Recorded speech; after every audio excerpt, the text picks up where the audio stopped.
Hi everybody, Fiona Hooper here, back again with another edition of the Poetry of Painting. And do feel free to make comments, ask questions, and just get involved if you can. Welcome to everybody who's watching, and welcome to everybody who watches on replay as well. Great to have you along. So now this week, it's my great pleasure to welcome back to the show the lovely and talented poet, singer and songwriter, Rosie Hodson. So let me just bring Rosie in. Here she is. Hi, Rosie. How are you? Hello. Oh, sorry, did that again. Took you off the screen again. Oh, haven't done that for a while, actually. I've been quite good about that. But oh, dear. So how are you doing? You okay? Yes. Bit of a manic day, but yeah, I'll be all right. Good. Okay, now time to chill. Time to chill. Yeah. Chill. So we'll get the songs and poems out the way first, and so everybody can enjoy those. And this week we've both written about the painting called Light on the Moors, which is up here, and I'll just put that on the screen as well. There we go, so you can see it. This is quite a smallish painting. It's just 30 by 30 centimeters, the actual canvas size, not the framed size. And it's based on my experiences from many moorland walks over the years. I love that sort of area, Dartmoor, and up in, the Peak District, the Lake District, all these sort of areas which are just so beautiful and still quite wild and empty, and just love the whole feeling of those. So really speaks to me. So Rosie, you chose Light on the Moors as your painting that you'd like to write your song about this time. So bit of a challenge, I thought. yeah, but you've done it. Obviously, you've risen to the challenge, and you're there. So would you like to sing your amazing song for us now? Okay, just pop my words up. Okay, so it's called Light on the Moors, just like your painting. Between day and night, blue-grey with mist swirls, in pale half-lighted twists and curls, above the lime green undulating valleys where the fog lies waiting. Burnished copper trees stand guard, the peaceful emptiness regard, and forging through between their boughs, a dark ravine of shrubland ploughs, spreading, branching o'er the land like veins upon a giant hand, palm outstretched towards the light, the ghostly film of misty white that separates the earth and sky. Who knows what buried secrets lie beneath the rolling gentle plains, as autumn dies and winter reigns. Who knows if many years ahead this misty vista may instead be splattered on by vast estates of boxy homes and fancy gates, and shopping malls, ice skating rinks, the restaurant chains with food and drinks, and neon signs so over bright completely mask the moorland light. But for the present peace still reigns o'er this, the most secret of domains, untouched, unclaimed, it thrills and awes, lit only by the pale light on the moors. Pale light on the moors, the pale light on the moors. Brilliant. Oh, let's hope that never happens with the boxy houses. Yeah. I mean, these, we're getting in precious little countryside left, really, with all the housing and everything, which I know I've touched on this before with other guests as well. But, I know we need the houses, but we also need the countryside as well. It's so important, and the natural environment. So thank you for your protest song. Thank you. Well, particularly talking about the lack of carbon dioxide. Absolutely, yes, yeah. And the more vegetation we plough up and build on instead, the worse it's going to be. So, yeah, well, mine's got some similar sort of themes to it, not surprisingly. So, we've got some comments as well before I start. Chris saying, hi both, nice to be with you again. Hi Chris, thank you. Hello, Chris. And Martin is looking forward to the show. Hi Martin, welcome. Lovely to have you with us. That's brilliant. Oh, and he loves the paintings. Abstract but haunting and lovely. Thank you very much. Good work, yeah. And Chris said, Light on the Moors, great song, like the harmonic structure and progression. Okay. There you go. Brilliant. Chris is a bit of a musician on the side, so that's a great compliment, Rosie. Lovely, thank you. I'm sure it is, if I knew what it meant. And Martin says, hi, brilliant song, Rosie, as well. So I've just seen that one come on my phone, actually. Yeah, you've definitely hit the spot there. So okay, so my poem, a little bit different from that. So again, called Light on the Moors. So escaping from the city with its confining walls to wide open spaces and the freedom to breathe, the freedom to think in the quiet and solitude, to wander at will, to roam wild and free. Fill your lungs with the clean, refreshing air. Feel the oxygen coursing round your veins. Let the breeze blow away tension and stress till only deep, calm tranquility remains. Watch the clouds scudding o'er the landscape, casting shadows that slide across the land below. The sun playing games of hide and seek, its searching beams making the moorland glow. Dissected by branching valleys and streams, and home to grouse, merlin, rabbit and sheep, they each find their niche on the open moor, in the heather and sedge or in the valley steep.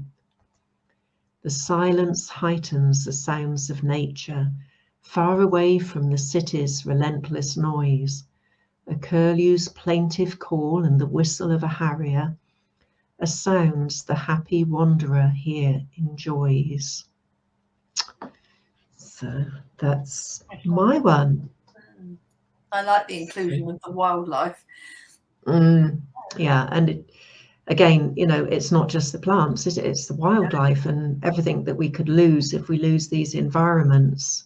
So just so important. And yeah, but whenever I look at this painting, it transports me back to all the walks that I've done and things, and when there's a break in the clouds and you see that wonderful glowing patch of grass and stuff up ahead, and you think, I wonder if it'll be there by the time I get there. And no, it just moves. And it just keeps moving. Well, I mean, you just hope that the rain goes, moves as well and doesn't stick with you. Yeah. So Chris says, turned out nice again. Thank you, Chris. And Martin says, nice, Fiona, encompassed all that's good about our wild places. That's a massive compliment. Thank you, Martin. Yeah, I know that you love, the area that you live in, all the wild places in Scotland, and yeah, they're just such special areas. And yeah, can't wait to get back to some moorland and mountains and get a bit of walking in and stuff again. So very atmospheric poem, says Chris. Thank you. So yeah, so Rosie, what have you been up to since I saw you last? Well, I've been visiting not the countryside, sadly, but a city. So we spent our weekend in the city of Lincoln.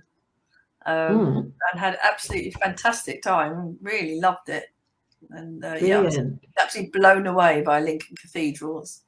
Yes, yeah, the best cathedral I've been, and that's comparing with York Minster, which I totally love as well.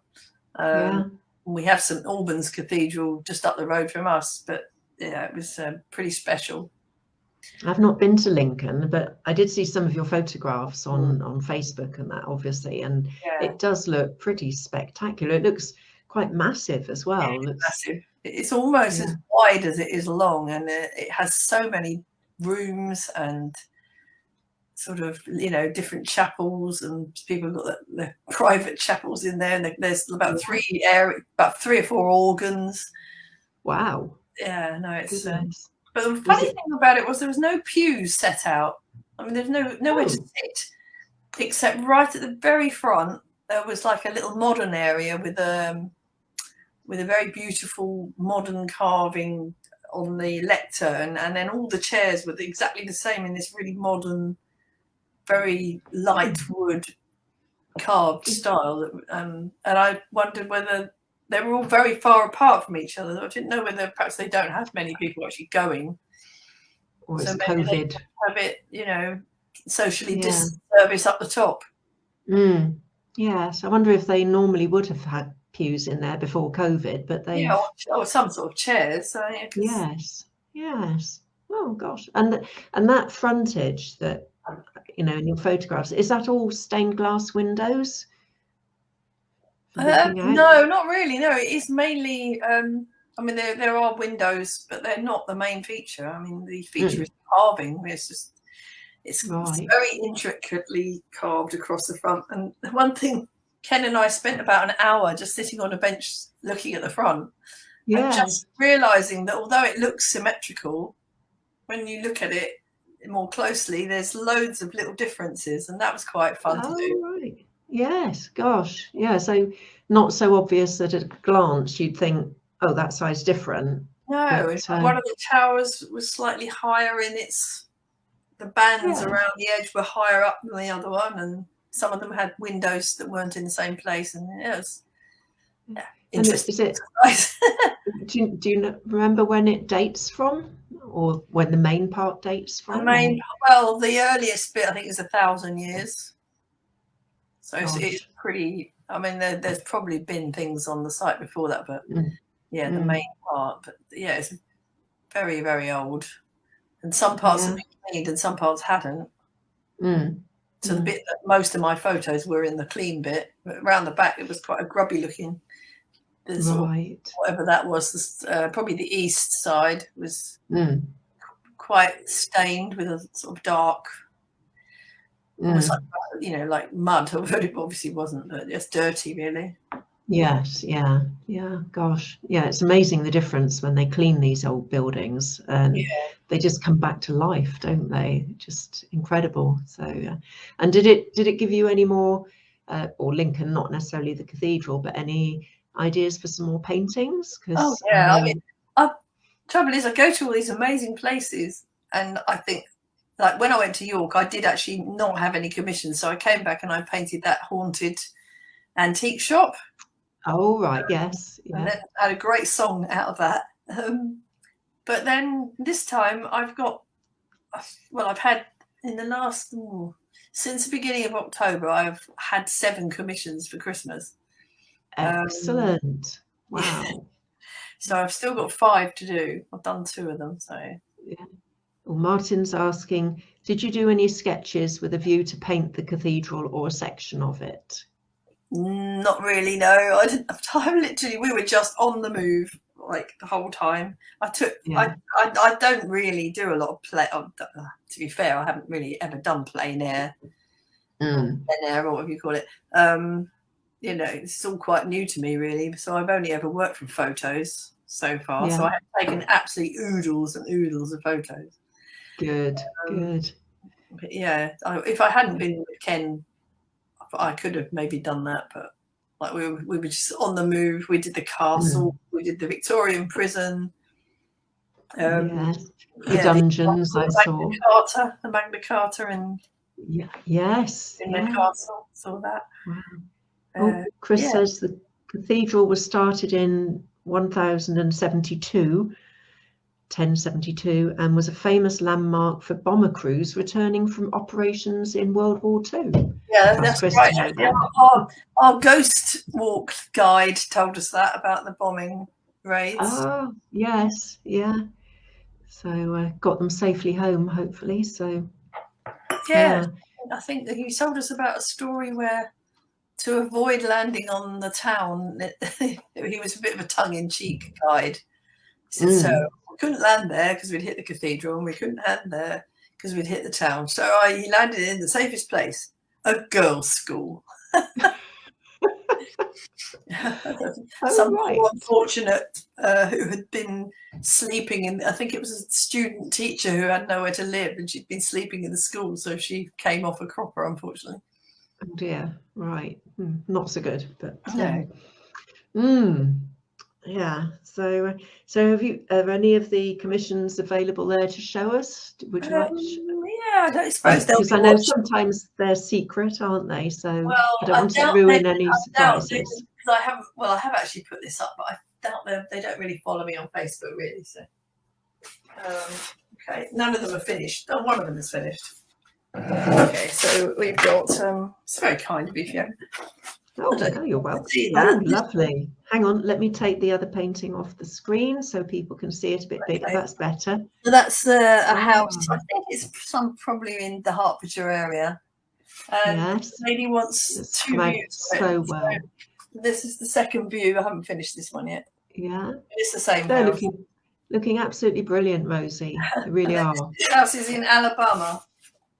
Oh, right. This is yeah, work in progress. But the lady lives in my village, but she used to live in Alabama, so she wants a painting of her house. So. Yeah. Oh, brilliant. Yeah. Oh, it's lovely to see them. There's one more finished, but this one's finished that you can see, because this one is it's not really out yet. You've seen these before, I think, but I did a live on these little paintings. These are canvases. Yes. And my friend asked if she could have one with alpacas in it as well as sheep. So I've done another one. I don't know. Yeah. Yes, I can see alpacas. Yeah. So that's another commission. So that's ready to go. Excellent. Keeping you very busy. Yeah. Yeah. It's difficult finding the time to fit everything in, isn't it, really? So I know, because you've got a busy life. Yeah, I know. You work 3 days a week, and I kind of work, it's all bits and bobs, really. I do 2 mornings and 2 full days. So yeah, it's 3 days a week, really. Yeah. And choir as well. So Wednesday, working at the coffee shop, then choir, then I'm doing this, and then I've got another live call at 8. It's a full day. Yeah. But at least you had time to warm up at choir, ready for this show. Yes, anyway, that's true. Yeah, I didn't need to do my usual non-existent warm up. Oh dear.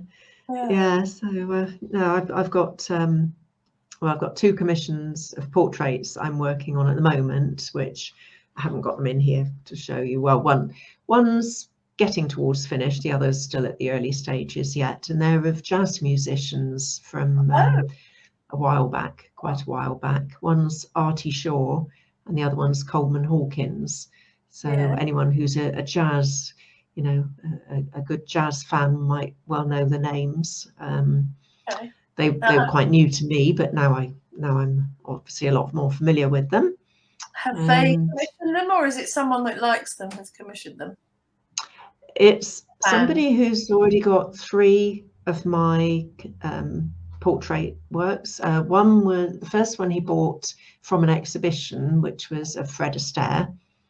Then he commissioned one of Fred and Ginger dancing, and then another one of Fred and Eleanor Powell dancing together. And now he's having these 2 jazz singers done as well. So one of my best clients. So that's rather lovely. Brilliant. And so I'm working on those. Just had inquiries about another portrait commission and another painting as well, if they can be done before Christmas. Otherwise there'll be one maybe for Christmas and the other for afterwards. So we'll just see if I've got time to get those done. And been trying to fit in, well, I've done 3 painting demos just recently as well, So that's been lovely, because then I've been doing landscapes, and which I love my landscapes. I mean, I love doing the portraits as well, but they're more restrictive in they have to look like that person, whereas a landscape, if the tree's not in quite the right place, it doesn't actually really matter, unless it's, you know, like you're doing a commission of, you know, the portraits of the houses. You want the trees and things in the right place, but with a general landscape. Yeah, I like doing the little canvases, because they're just straight out of my head, and they're not real at all.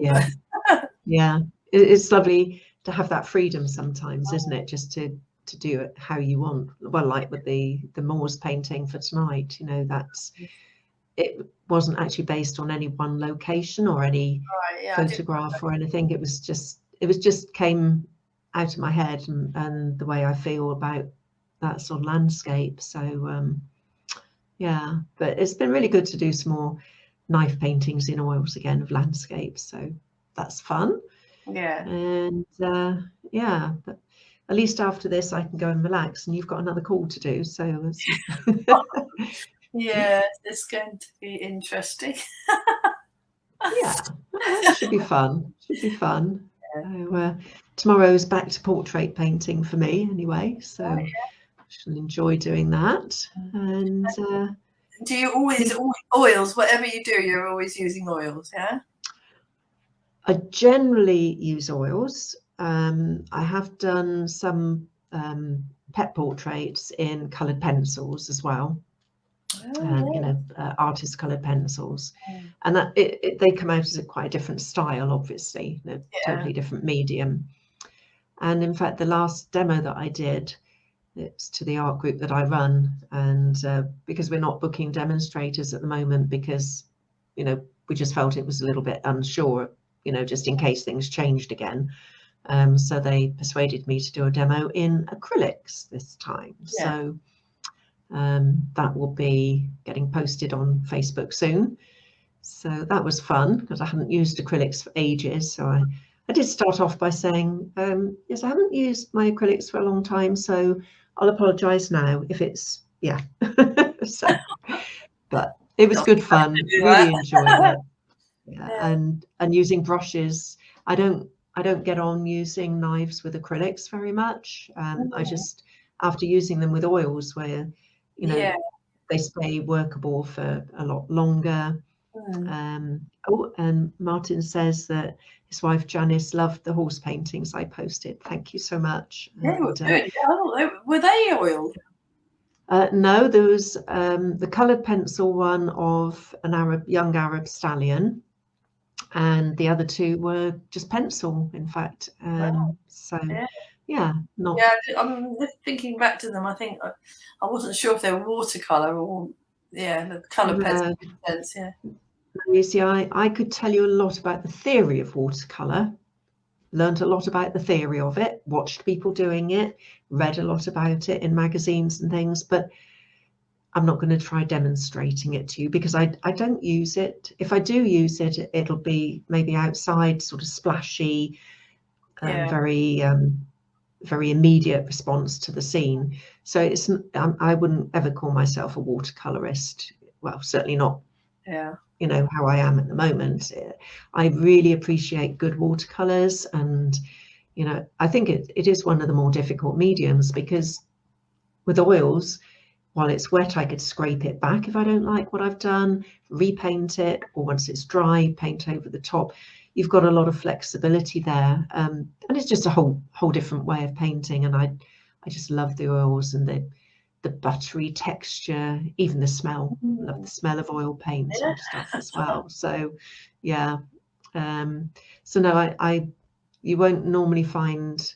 I did do a dog recently in watercolor, which actually came out quite well, because I just thought, oh, let's have a go. You know, I haven't used it for a while, and it actually came out quite half decent, really. So that was fun. But I don't think you're capable of producing something that's not half decent. Well, I'd like to say absolutely, of course, you're absolutely correct, but no, I think that would be rather misleading of me. Well, I've not seen anything yet. Well, you might not see the ones. Yeah, you might not see the ones that I don't want to show people, you see. So yeah, so but I think as well, if you use a different medium sometimes, it just informs what you're doing in the medium that you're enjoying anyway, you know, whether it, and seeing people do demos in other mediums, you know, at art group and that. Oh, Martin says I'm too modest. Thank you, Martin. Yeah, but I agree. yeah, I'm certainly not infallible, shall we say, or whatever. But you know, you still take something away, even if it's a different medium. You know, you might come away with, oh, that color combination worked really well. Maybe I'll try and work that into a painting, or, you know, just different effects of light that they get in a painting. It may be a different medium, but you not copying what someone's doing, but taking things from it and adding all those bits together to make something your own, you know, and your own style. And so I think it's always worth watching people paint.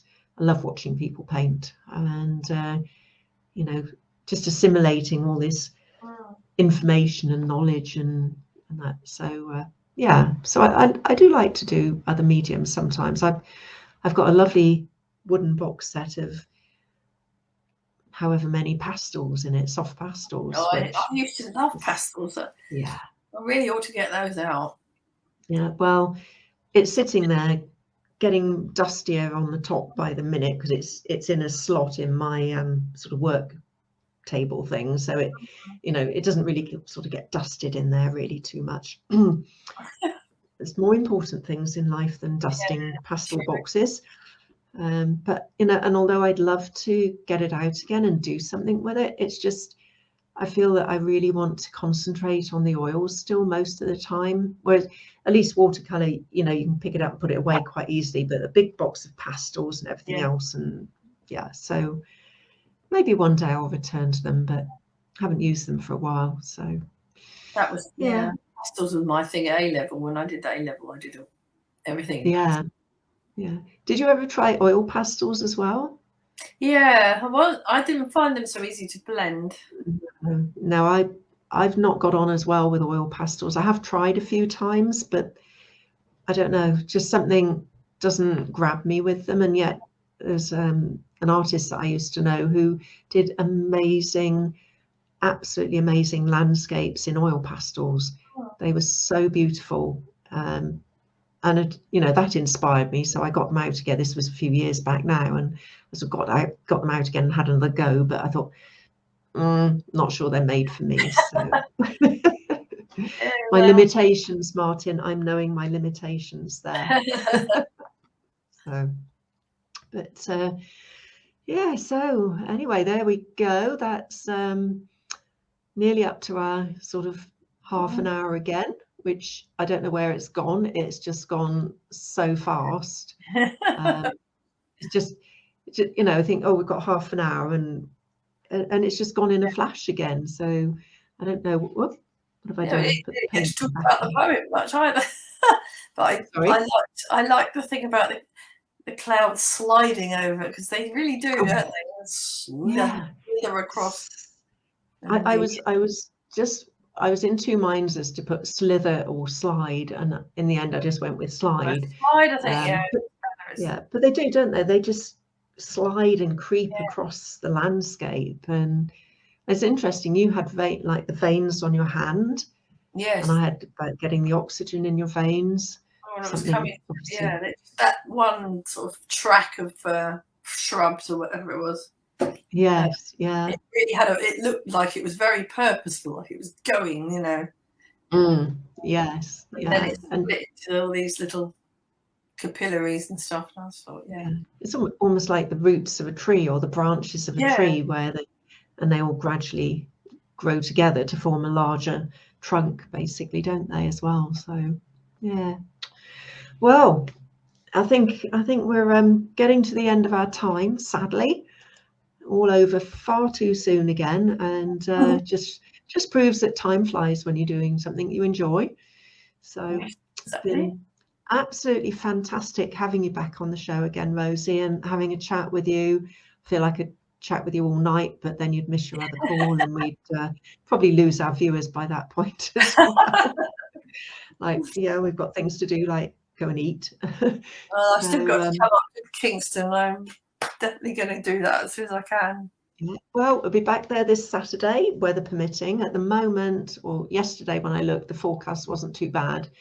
So, but always just check on my website, FionaHooper.com, and there's an events page, and it tells you the dates that we should be there. But is Kingston? Is it in Surrey or is it? It's Kingston on Thames. It's Greater London, I think, or is it Surrey? But it's either one or the other. But it's on how close it is to Marion Deacons, because I'm just wondering whether I could combine the two. Right. Well, it's all southwest London. Oh, great. Oh, that'd be good. Yeah, if you could do the two in one, it'd be great. Yeah. So I should do some investigations. Well, hopefully we'll be there Saturday. If you are in the area, it'd be fantastic to meet in person, and anybody else who's watching. That's so weird that we haven't, because I feel like I feel like I've known you for years. Yeah. Lovely. So anyway, I just hope that you'll hopefully come back and join me for another show sometime, Rosie. I know you're busy, so I'm not expecting it to be too soon, because time is precious and writing another song, but it'd be lovely if you would. I'd really love that. Yeah. So I'm sure I will. Yeah. Brilliant. Thank you. And so just remains to say that I hope that everyone will be able to join me again with another talented poet next Wednesday, the 27th at 7 p.m. UK time, live here on Facebook. Another super guest then. So in the meantime, stay safe, have a good week. Hope I might see some of you at Kingston on Saturday. If you do come along, you get a very warm welcome. Be great to meet people in person. And otherwise, it's bye for now from Rosie and from me. So Thanks everybody. Thanks for watching. Bye. Bye.